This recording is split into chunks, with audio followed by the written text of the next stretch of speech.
Gujarat police की गिरफ्त में खड़ा है एक रेपिस्ट और उसे घसीट कर लेकर जाया जा रहा है। रेपिस्ट बार बार रहम की भीख मांग रहा और ये कह रहा है कि सर मुझे इस बार माफ कर दो, मैं अगली बार से कोई गलती नहीं करूंगा। गलती क्या थी इसकी? गलती इसने एक मासूम लड़की का रेप और मर्डर करने की कोशिश की थी। रेप तो कर चुका था, लड़की को मौत के घाट भी उतारना चाहता था और इसलिए कह रहा है कि इस बार के रेप के लिए उसे माफ कर दिया जाए, अगली बार से वो कोई ऐसी गलती बिल्कुल नहीं करेगा। पहले बिल्कुल रॉ फुटेज देखिए किस तरीके से ये गुजरात पुलिस एक रेपिस्ट रहम की भीख मांग रहा है। एक बार माफ कर दो सर, आगे से ऐसा नहीं करूंगा। एक बार माफ कर दो सर, एक बार माफ कर दो सर, आगे से ऐसा नहीं करूंगा सर, बढ़िया। एक बार माफ कर दो सर, एक बार माफ कर दो सर, बढ़िया। हाँ सर, बढ़िया सर, एक बार माफ कर दो हमको सर, एक बार माफ कर दो, एक बार माफ कर दो सर, एक बार माफ कर दो हमको, आगे से ऐसा कभी नहीं करूंगा सर, माफ कर दो, बढ़िया। माफ कर दो सर, एक बार माफ कर दो, एक बार माफ कर दो सर, आगे से मैं कभी नहीं करूंगा। एक बार माफ कर देता है, एक बार माफ कर देता है, एक बार माफ कर देता है। तो सुना आपने और देखा आपने कि किस तरीके से जब पुलिस एक रेपिस्ट को गिरफ्तार करती है तो किस तरीके से उसकी खातिरदारी होती है। और यहां पर अगर आप गौर करेंगे तो इसके पैर पर भी गोली मारी गई है।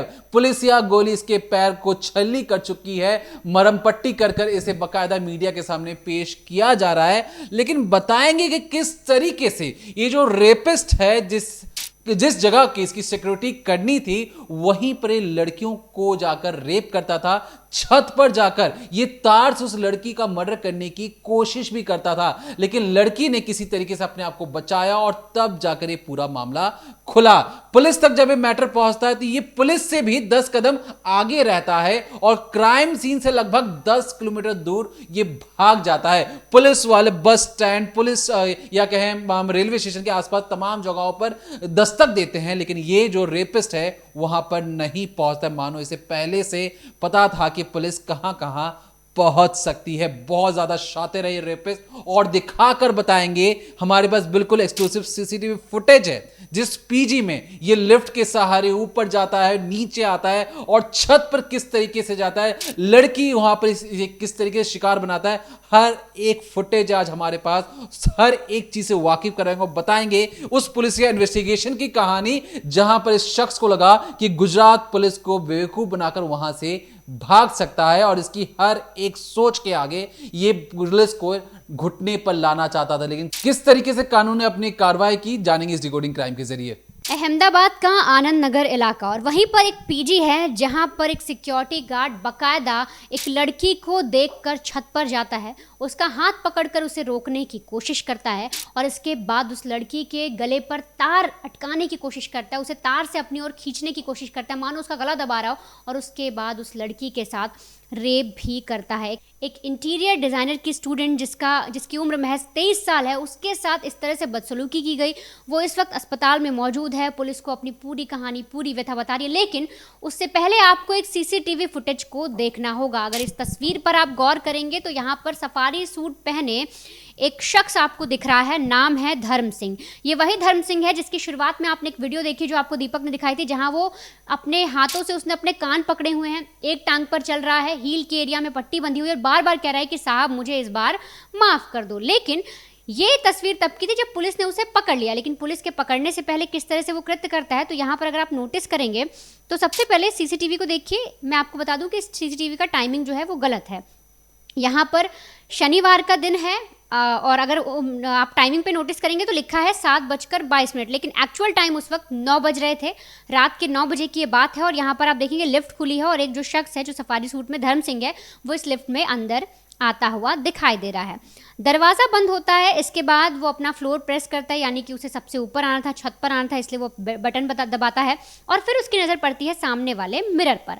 अब जैसे ही वो मिरर में देखता है उसके बाद देखिए किस तरह से वो अपने हाथों में बार बार अपने बालों में बार बार वो अपने हाथ को फेरने की कोशिश कर रहा है, उन्हें सेट करने की कोशिश कर रहा है। लगातार उसका ध्यान अपने चेहरे पर है, अपने बालों पर है और अपने हाथों को लगातार वो अपने जो बाल हैं उसके वो अपने हाथों से सेट कर रहा है। अब इसी में जो लिफ्ट है वो एक एक माला ऊपर चढ़ती जा रही है, एक एक जो पायदान है वो ऊपर चढ़ता जा रहा है और तभी कुछ देर बाद, यानी कि मुश्किल से आप समझिए 2 मिनट बाद जो है वो लिफ्ट खुल जाती है। लिफ्ट खुलने के बाद अगर आप नोटिस करेंगे तो जैसे ये बाहर निकलता है वहाँ पर आपको लिखा दिखाई देगा 5th फ्लोर, यानी कि 5वें फ्लोर पर वो यहाँ तक आ गया। अब इसमें ये कहा जा रहा है पीजी के बारे में कि जो लिफ्ट है वो यहीं तक थी, इसके बाद अगर जो छत पर जाना है तो उसके लिए स्टेयर्स का यूज़ किया जाता है। अब यहाँ पर ये जो 5वां फ्लोर अगर आप देख रहे हैं तो उस पर वो आता है, बाहर निकलता है, थोड़ी देर वो खड़ा रहता है, उस पर कुछ एक कमरे भी बने हुए हैं, वहाँ पर थोड़ी देर वो लिफ्ट को देखता है कि लिफ्ट नीचे जा रही है कि नहीं जा रही है। कुछ देर तक आप देखेंगे तो खड़े होकर वो लिफ्ट को भी देखेगा। इसके बाद वो एक बार पीछे पलटता है और पीछे पलटने के बाद सीधे ये जो आप स्टेयर्स देख रहे हैं ना, इसी स्टेयर्स के पास ये आता है और एक एक करके जो सीढ़ियाँ हैं वो ऊपर चढ़ना शुरू कर देता है। अब वहाँ पर होता क्या है, जो छत पर वो गया तो क्या चीज़ें हुई, लड़की ने क्या बयान दिया, तो दरअसल अब लड़की बताती कि 9:03 के आसपास ये जो शख्स था ये ऊपर आया हुआ था और लड़की पहले से उस पीजी के जो जहाँ वो रह रही थी उसकी छत पर मौजूद थी, वो टहल रही थी।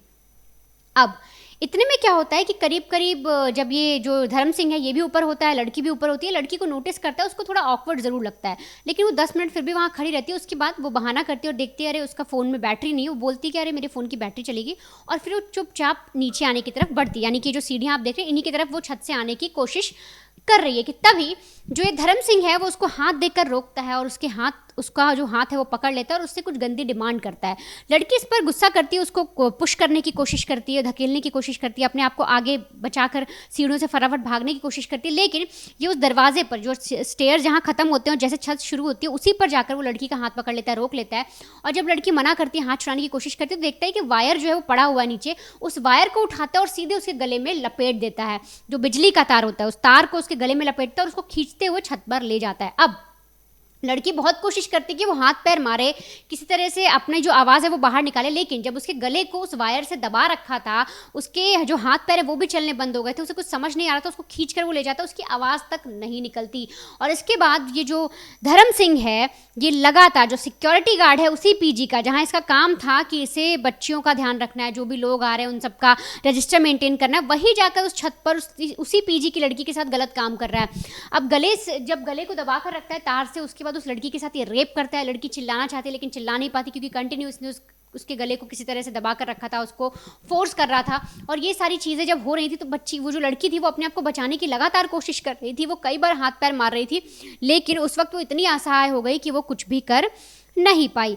अब ये जो पूरा वाक्य है, जो पूरी वारदात है, आप सोचिए 9 बजे ऊपर गया, 9:15 पे उस लड़की को खींच कर ले जाता है, उसके बाद ये करीब 10:27 पर नीचे उतरता है। तो आप अगर आप टाइमिंग भी देखेंगे तो 1 घंटे से ज़्यादा उस लड़की के साथ ये रेप करता है, उसके साथ दरिंदगी करता है। और फिर जब इसे लगता है कि लड़की अब अपने कंट्रोल में नहीं है, थोड़ी सी वो असहाय हो गई है, अब वो उसका कुछ बिगाड़ नहीं सकती, तो फटाफट ये उठता है और देखता है कि जो उसका फ़ोन था वो बगल में पड़ा, उस फ़ोन को उठाता है उस लड़की के और फ़ौरन स्टेयर से नीचे उतरता है। नीचे उतरने के बाद उसी लिफ्ट के जरिए नीचे आता है। अगर आप तस्वीर देखेंगे तो 10:27 हो रहे हैं। अगर मैं सीसीटीवी का टाइमिंग दिखाऊं तो इसमें बज रहा है 8:52, लेकिन एक्चुअल टाइम जो पुलिस की तरफ से पता लगा है क्योंकि सीसीटीवी का बताया जा रहा है टाइम खराब था उस वक्त, तो जो सही टाइम था उस वक्त का वो था 10:27।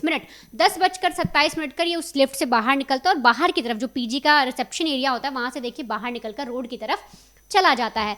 अब ये सारी चीज़ें हो जाने के बाद जो लड़की थी वो ऊपर किसी तरह से खुद को संभालने की कोशिश कर रही थी, आवाज़ उसकी निकल नहीं रही थी, लेकिन करीब 10 मिनट के आसपास, 15 मिनट के आसपास जब उसे थोड़ा होश आता है, जब उसे कुछ लगता है कि वो बोल सकती है, तो वो शोर मचाना शुरू करती है। और ये जो 5th फ्लोर मैंने आपको शुरुआत में दिखाया था, जहाँ पर ये जो रेपिस्ट है जिसकी लिफ्ट आकर रुकती है और फिर वो स्टेयर्स पे जाता है, तो ये जो 5th फ्लोर है इसके लोगों को वो आवाज़ सुनाई देती है क्योंकि लड़की छत पर थी और छत से सीधे लगा हुआ 5th फ्लोर है। और जब वो चिल्लाना शुरू करती है, जब उसका रेप हो जाता है, उसके 10 मिनट बाद वो चिल्लाती है, तब जो लोग थे 5th फ्लोर के जो भी इस कमरे में रह रहे थे वो जाकर ऊपर जाते हैं, तो उस बच्ची का पूरा जो उसको देखते हैं किस तरह से उसकी कंडीशन है, वो रोए जा रही है, उससे पूछने की कोशिश करते हैं क्या हुआ, तो बताती है कि वो जो भैया थे, वो जो सिक्योरिटी भैया थे, वो ऊपर आए थे, उन्होंने मेरे साथ ऐसी हरकत की। इसके बाद पुलिस को इन्फॉर्म किया जाता है, पुलिस मौके पर पहुंचती है, पुलिस मुआयना करती है, हर एक चीज़ को देखती है और उसके बाद पुलिस को पता लगता है कि रेप जो है सब, मतलब अगर मान लीजिए किसी ऐसे केस में कोई बाहर का शख्स हो जिसे जानते ना हो तो पकड़ने में दिक्कत भी आती है, लेकिन आप सोचिए एक ऐसा शख्स जिसका नंबर सबके पास था, जिसका नाम सबको पता था, जिसका चेहरा क्लियर दिख रहा था, जिसके बारे में इंफॉर्मेशन थी कि वो 6 दिन पहले ही हमारे यहाँ नौकरी करने आया है, उस आदमी को पकड़ने में भी पुलिस को इतनी मशक्कत करनी पड़ी, इतना टाइम लग गया। और उसके बाद जब वो पकड़ा भी जाता तब भी वो पुलिस की गिरफ्त से भागने की कोशिश करता है। अब आप जानिए कि जब वो लड़की का रेप करता है और जब सीसीटीवी में आखिरी बार दिखता है, उसके बाद कैसे पुलिस इन्हीं सीसीटीवी को सहारा बनाकर इस आरोपी तक पहुंचती है और कैसे इसका गुजरात पुलिस हाफ एनकाउंटर करती है। अब जैसे ही सिक्योरिटी गार्ड उस सीढ़ी से नीचे उतरता है, लड़की को लगता है कि शायद वहां से चला गया। ये चिल्लाना शुरू करती है और चिल्लाने के साथ ही ये जो आप लॉबी देख रहे हैं, 5th फ्लोर की लॉबी है, यहीं पर लड़कियां और जितने भी लोग वहां पर रहते थे वहां पर आकर इकट्ठा हो जाते हैं और ये उसी रफ्तार में उस पीजी से भाग जाता है। जब लड़कियां ऊपर छत पर जाकर देखती हैं कि उनकी सहेली के साथ इतनी बर्बरता की गई है, गंदी हरकत की गई है, फौरन पुलिस को बुलाया जाता है। 10:30 का ये वाकया था। लगभग 11:15 तक पुलिस की एक छोटी सी टुकड़ी आती है, वो मुआयना करती है। पता लगता है कि यहां पे तो रेप जैसी घिनौनी वारदात को अंजाम दिया गया है। 11:15 की बात थी, लगभग 11:45 तक बड़े बड़े अफसर वहां पर आ जाते हैं और फटाफट टीम बनाई जाती है। सबसे पहले ये जो धर्म सिंह है, ये एक सिक्योरिटी गार्ड था और एक एजेंसी के थ्रू यहां पर इसकी नौकरी लगी थी। पता यह लगता है शुरुआती तौर पर कि उत्तर प्रदेश का रहने वाला है। दूसरी ये चीज, ये 6 दिन पहले ही इसकी यहां पर नौकरी लगी थी और 6 दिन के अंदर ही जहां पर उसने नौकरी करनी थी वहीं पर उसने एक घिनौनी वारदात को अंजाम दे दिया। अब पुलिस का सबसे पहला शक यह था कि तमाम सीसीटीवी फुटेज इकट्ठा किया जाए, कहां पर गया, कैसे गया। तो जो हमने आपको सीसीटीवी फुटेज दिखाई, ये पुलिस के द्वारा ही हमें मुहैया करवाया गया है। और जब पुलिस आगे छानबीन कर रही थी तो ये जो शख्स दिख रहा है कि ये पीजी से बाहर जा रहा है, तो वहां से एक इस्कॉन मंदिर में जाने वाला एक रास्ता है, उस ओर ये जाते हुए नजर आता है। अब उस रास्ते को अगर आप ज्यादा लंबा खींचेंगे तो पता लगेगा कि शायद ये रेलवे स्टेशन की ओर जाता है रास्ता। अब क्योंकि रात के अंधेरे में पुलिस हर तरीके से कोशिश कर रही थी कि रात के अंधेरे में फौरन ही इसे गिरफ्तार कर लिया जाए, क्योंकि मौका स्थल पर पुलिस फौरन पहुंच चुकी थी, कार्रवाई में कोई देरी नहीं होनी चाहिए। अब क्योंकि उस पूरे इलाके से 3 स्टेशन हैं, चंदौली, साबरमती और कोल्हापुर, ये जो 3 स्टेशन रेलवे स्टेशन हैं, यहीं से यूपी के लिए ट्रेनें निकलती हैं। 10 अलग अलग टीमें बनाई गई, सादी वर्दी और खाकी वर्दी में वहां पर पुलिस वालों को भेज दिया गया। रात के 12:30 बजे से लेके सुबह के 6 बजे तक सादी वर्दी, खाकी वर्दी तमाम पुलिस वाले स्टेशन के आसपास मंडराते रहे, इस उम्मीद में कि किसी भी तरीके से धर्म सिंह को पकड़ा जाए। पुलिस के हाथ में तस्वीर थी, पुलिस के हाथ में एक और सबूत था कि उसने काले रंग की सफारी सूट पहना हुआ है, जो आप देखते होंगे कि जो अक्सर जो ड्राइवर्स पहनते हैं कपड़े, या जो सिक्योरिटी गार्ड जिस तरीके के जो कपड़े पहनते हैं सफारी सूट, उस तरीके के कपड़े पहने हुए इस तरीके का रेडियो उसमें आया कि आप इन्हें पकड़ना है। अब जब पुलिस छानबीन कर रही थी तो सुबह के 6 बजे तक ऐसा कोई भी शख्स रेलवे स्टेशन पर नहीं आया, बस स्टैंड पर भी कोई नजर नहीं आया। ऐसे में पुलिस को लगा कि शायद कहीं और तो नहीं भाग गया है। फिर इस्कॉन मंदिर की तमाम सीसीटीवी फुटेज को खंगाले गए, उसके रोड मैप को निकालने की कोशिश की गई। हर घर में जहां जहां सीसीटीवी लगे थे, जो बाहर की ओर देखते थे, उनके फुटेज को भी निकालकर देखने की कोशिश की गई कि कहां पर गया होगा। अब सुबह के 6 बज चुके थे, लगभग इस पूरी वारदात को 7 घंटे से भी ज्यादा हो चुके थे। अब पुलिस के लिए सबसे बड़ा सवाल कि शख्स गया तो गया कहां। पुलिस जब छानबीन कर रही थी, सीसीटीवी की रूट मैप के जरिए पता लगाने की कोशिश कर रही थी, तो पता लगा कि जहां पर इसने वारदात को अंजाम दिया वहां से लगभग 10 किलोमीटर दूर ये अपने किसी फ्लैट पर जाकर रह रहा था। पुलिस ने अपने इंफॉर्मेंट्स या कहें अपने सोर्सेस को एक्टिवेट किया, हर एक जगह तस्वीर भेजी, हर एक थाने में तस्वीर भेजी कि इस शख्स को फटाफट पकड़ना है। अब यहां पर जब पुलिस सीसीटीवी के माध्यम से उस फ्लैट तक पहुंचती तो पता लगता है ये सो रहा था बड़े आराम से। इसे उठाया जाता है और अच्छे तरीके से इसकी खातिरदारी की जाती है। और खातिरदारी करने के बाद जो सबसे पहली तस्वीर जब इसकी गिरफ्तारी की बात जो आती है वो आपकी स्क्रीन पर अभी आपको दिखाई दे रही है। पुलिस स्टेशन से ये बाहर आ रहा है और जिस तरीके से आ रहा है, इसका मुंह झुका हुआ है, मानो से लग रहा था कि पुलिस को चकमा दे सकता है, लेकिन चकमा नहीं दे पाया। फिर पुलिस इसे अच्छे तरीके से पूछताछ करती, ये अपना जुर्म कबूल कर लेता है और ये कहता है कि हां सर, मैंने फोन भी चुराया था, लड़की का फोन चुराया था। मेरी उम्मीद थी कि लड़की किसी को नहीं बताएगी, लेकिन लड़की ने बता दिया, मेरा भांडा फूट चुका है, अब मैं करूं तो करूं क्या। पुलिस कहती है कि तुमने फोन कहां छुपाया है, चलो फोन की रिकवरी करने के लिए हमें फोन ढूंढने जाना पड़ेगा। अब ये जो धर्म सिंह है, इसे लगेगा कि ये सबसे बढ़िया मौका है पुलिस के चंगुल से भागने का। जब पुलिस फोन को रिकवर करने के लिए उस क्राइम सीन पर दोबारा जाती है जहां पर उसने फोन फेंका था, वो वहीं से मौका देखकर भागने की कोशिश करता है। इसे लग रहा था कि पुलिस वाले गोली थोड़ी चलाएंगे, पुलिस वाले से छोड़ देंगे, पुलिस वाला इसका पीछा करेंगे, तो इतनी तेज भागता है ये गांव में, यहां पर भी आके भाग जाएगा, किसी को क्या पता लगेगा।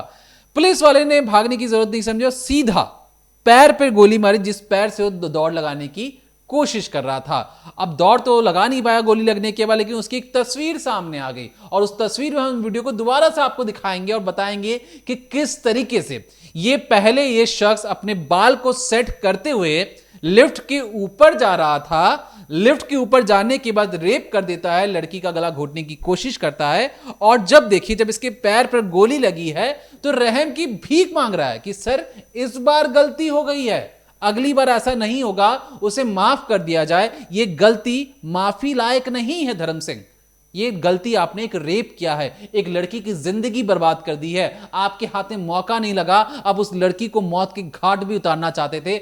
आप जिस तरीके से बिजली के तार से उस लड़की का गला घोटने की कोशिश कर रहे थे, वो कतई माफी के काबिल नहीं है, और आपका समाज में रहने के लायक भी नहीं है, क्योंकि आपके हाथ में मौका नहीं लगा, नहीं तो आप मर्डर कर वहां से भाग जाते। आपको लगा कि इस लड़की को मैं छत पे छुपा दूंगा, लड़की बेहोश रहेगी, किसी को पता नहीं चलेगा, और इस उम्मीद में आपको ये भी लगा फिर उसके बाद कि आप गुजरात पुलिस को छका देंगे, भाग जाएंगे, और कोई कानो कान किसी को खबर नहीं होगी। तो फिलहाल के लिए धर्म सिंह तो सलाखों के पीछे है। धर्म सिंह फोन को चुरा कर क्या करना चाहता था, क्योंकि फोन डेड हो चुका था।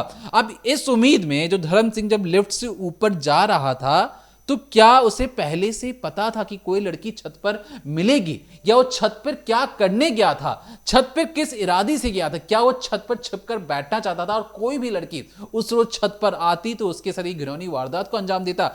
क्या इसका मकसद था, क्यों ये छत पे जाना चाहता था? क्योंकि ये जो टाइमिंग थी कि लड़की का फोन एक तरीके से डेड हो जाता है, वो नीचे आती है, ये ऊपर जाता है, तो ये ऊपर जा क्यों रहा था, ये भी अपने आप में पता करने की चीज है। क्या था इसका असली मोटिव, क्योंकि इसे नीचे रहते हुए ग्राउंड फ्लोर से ये तो नहीं पता लग सकता कि लड़की ऊपर है, तो ये क्या मकसद था, ये भी पुलिस जानने की कोशिश कर रही है। फिलहाल हमें लगा कि इस खबर को आप तक पहुंचाना जरूरी है, क्योंकि जिन्हें आपने अपनी सुरक्षा के लिए रखा, अगर वही एक तरीके से शैतान और हैवान बन जाएं और उस घर में रहने वाले लोगों को परेशान करें, उनके साथ गंदी हरकत करें, रेप जैसी घिनौनी वारदात को अंजाम दें, तो उनका एक्सेस वहीं तक होना चाहिए जहां तक इनकी ड्यूटी है। गेट तक ड्यूटी है, गेट पे रहिए, अंदर आने की जरूरत नहीं है। अंदर अगर आपको किसी को आना है तो किसी भरोसेमंद को अंदर आने दीजिए। और लड़कियों का पीजी है, कोशिश ये करनी चाहिए कि लड़कियों की पीजी के अंदर लड़कियां या जो गर्ल्स जो वुमेन सिक्योरिटी गार्ड हैं उन्हें अंदर रखना चाहिए, बाहर